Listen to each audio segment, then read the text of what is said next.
कविता अपने माता पिता की बहुत लाडली थी। 3 बड़े भाइयों की बहन थी। कोई भी चीज़ मांगने पर वो उसी वक्त सामने हाजिर हो जाती।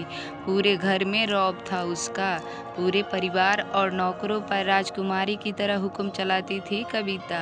स्कूल में भी पूरा रौब था उसका। बड़े घर की लाडली जो थी वह। ऐसे ही उसने कॉलेज में दाखिला लिया। उसके ठाठ बाट, बड़ी गाड़ी में आना जाना, हर दिन एक फैशन देखकर हर कोई उससे दोस्ती करना चाहता था।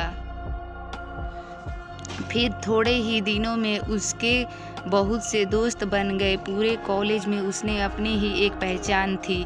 इन दिनों उसके घर एक रिश्ता आया। खानदानी लोग थे और पापा की पुरानी जान पहचान थी।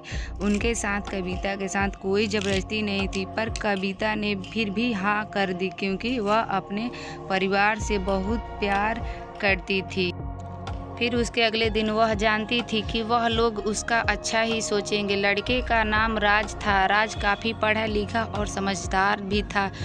ससुराल वाले भी बहुत अच्छे थे। ससुराल में कविता की जगह वैसी ही थी जैसी मायके में। कोई भी कार्य कविता की सलाह के बिना नहीं होता था। सबकी लाडली बहू बन गई थी वह।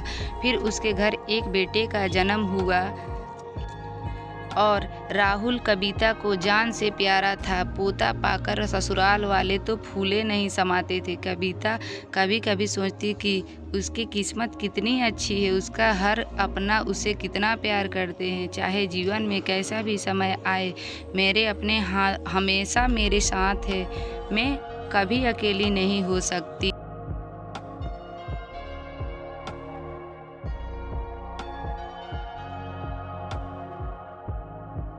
कितनी खुशकिस्मत हूँ मैं। पर शायद कविता की खुशियों को उसकी अपनी ही नज़र लग गई थी। एक दिन वह मायके जाने का जिद कर बैठी। राज को बहुत काम था लेकिन वह फिर भी उसे गया।